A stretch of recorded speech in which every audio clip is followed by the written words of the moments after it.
Original Medicare covers about 80% of your medical costs. That sounds pretty good until you do the math on the other 20%. A 3-day hospital stay, you're looking at a $1,600 deductible. A knee replacement, 20% of $60,000 is $12,000 out of your pocket. Medicare supplemental plans exist to cover that gap, but there are 10 different letter plans, and most people pick the wrong one because they shop by premium instead of by coverage. I'm Andy Childs. I'm a Medicare broker in Mesa, Arizona, and I'm going to walk you through exactly how these plans work, which ones actually matter, and the enrollment window that determines whether you can even get one. Before we go any further, I need to reframe how you think about this decision. Most people approach Medicare supplements like they're shopping for a toaster. They line up the options, they look at the price, and pick the cheapest one. And that's the wrong framework. A Medicare supplement isn't a product you buy by choice. It's a financial structure you live inside for the rest of your retirement. The plan you pick at 65 determines what you pay at 70, at 75, at 85. And once you're in, switching isn't as simple as clicking a button. The real question isn't which plan costs the least per month. The real question is which plan matches how I actually use healthcare, and how might that change over the next 20 years? That's a completely different question, and it leads to a completely different answer. So let's get into it. Here's the kind of situation that happens every enrollment season. Let's say someone in Scottsdale, 66, just enrolled in Original Medicare, picks a Medicare Supplement Plan N because the premium is lower. $65 a month. Looks great on paper. She's healthy, barely goes to a doctor, and she figures she'll save money now and upgrade later if she needs to. 2 years go by. She's 68 now. She gets diagnosed with type 2 diabetes. Suddenly, she's seeing specialists. She's managing medications, going to appointments she's never had before. Plan N has co-pays for office visits, $20 here, $50 there for specialists. Those add up fast when you're going every few weeks. So she wants to switch to Plan G, the plan that would have covered all of that. She calls a carrier and they ask health questions, medical underwriting. And because she now has a pre-existing condition, the carrier either denies her or, more likely, charges her significantly more, or just makes her wait. She's stuck in a plan that doesn't fit her life anymore, and the plan she actually needs won't take her on the same terms. And that's the trap, not the premium, the timing. Let's start with the foundation. A Medicare Supplemental Plan, also called Medigap, is a private insurance policy that covers the cost Original Medicare leaves behind. Original Medicare handles the big categories: hospital stays under Part A, doctor visits, and outpatient care under Part B, but it doesn't cover everything. There are deductibles, coinsurance, and copays that come out of your pocket. Here's what it actually looks like in real numbers. Let's say you need a surgery that costs $50,000. Medicare covers 80%. That's $40,000. The remaining 20%, $10,000, is your responsibility. That's your Part B coinsurance. Now add a Medicare supplemental plan. Same surgery, Medicare still pays their $40,000, but now your supplemental plan picks up the $10,000 gap. Your out-of-pocket goes to zero. That's the core function. Medigap fills the gap between Medicare covers and what you'd otherwise pay yourself. There are 10 different letter plans labeled A, B, C, D, F, G, K, L, M, and N. They skip some letters. Each one covers a different combination of those gaps. But here's the thing. You don't need to memorize all 10. Most of them are rarely sold. The real decision comes down to about 3 plans. And that's what we're going to cover next. Because the difference between those 3 plans isn't just a few dollars a month. It's the difference between predictable costs and financial surprise. So I'm going to break this into 3 tiers so it's easier to talk about. Tier 1, Plan G. This is the gold standard. Plan G covers almost everything Medicare leaves behind. The only thing it doesn't cover is the Part B deductible, which in 2026 is $257 per year. That's it. Everything else is covered. Deductibles, coinsurance, skilled nursing, field, foreign travel emergency. Tier 2 is Plan N. This is the middle ground. Plan N covers most gaps, but it has copays. You'll pay up to $20 for a regular doctor visit and up to $50 for an emergency room visit. It also doesn't cover the Part B excess charges, which means if a doctor charges more than Medicare's approves, you pay the difference.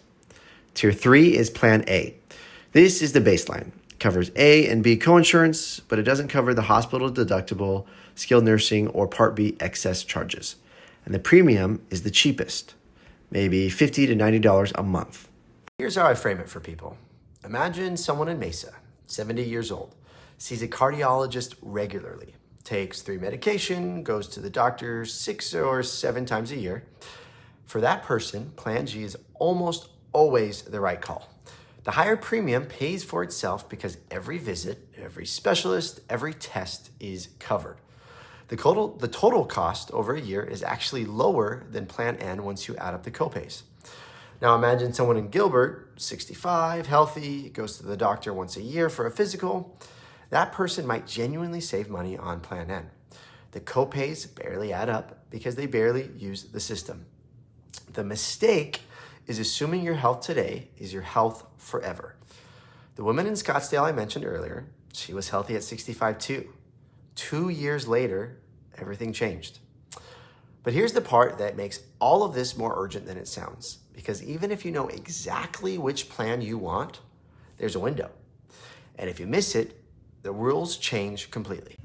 Here's the section I wish every person turning 65 would see before they make any Medicare decisions. When you first enroll in Medicare Part B, you get a 6-month window. During those 6 months, you have what's called guaranteed issue rights. That means any insurance company offering Medigap plans in your state has to sell you any plan you want. They cannot ask about your health. They cannot deny you.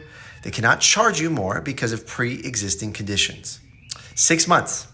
That's it. Here's the timeline. The day your Part B coverage begins, your 6-month clock starts. For 6 months, you can apply for any Medigap plan from any carrier, and they have to accept you. No health questions, no waiting periods, no pre-existing conditions. The moment that 6-month window closes, carriers can require medical underwriting. That means they ask about your health history. They can deny you for conditions like diabetes, heart disease, COPD, cancer, anything they consider a risk. They can approve you but charge a higher premium, or they can exclude coverage for specific conditions. And here's the critical thing. This window does not reset. It's not an annual like open enrollment. You get it once, and when you first enroll in Part B. There are a few narrow exceptions, like if you lose employer coverage or drop a Medicare Advantage plan. But for most people, this is a one-shot window. Let's say someone in Chandler turns 65. He enrolls in Part B, but decides he doesn't need a supplement right now. He's healthy. He'll deal with it later. A year goes by. He decides he wants Plan G after all. He calls a carrier, and they ask, have you been diagnosed with any of the following conditions in the last 2 years? He had a stent put in 6 months ago. Application was denied. He can still get a supplement, but the options narrow dramatically, and the premiums go up, and Plan G might not be available to him at all. That's what makes timing matter as much as plan selection. You can know exactly which plan fits your life, but if you wait too long, the plan you want might not take you. Here's the framework. Medicare Supplement Plans cover the 20% that original Medicare leaves behind. There are 10-letter plans, but the real decision is between 3. Plan G for comprehensive coverage, Plan N for the middle ground, and Plan A for the basics. The right plan depends on how you use your healthcare, not just today, but over the next 20 years of retirement. And the enrollment window matters just as much as the plan itself. 6 months of guaranteed issue. After that, carriers can ask about your health, deny you, or charge more. So pick the right plan and pick it at the right time. And you'll forget about medical costs for the rest of your life.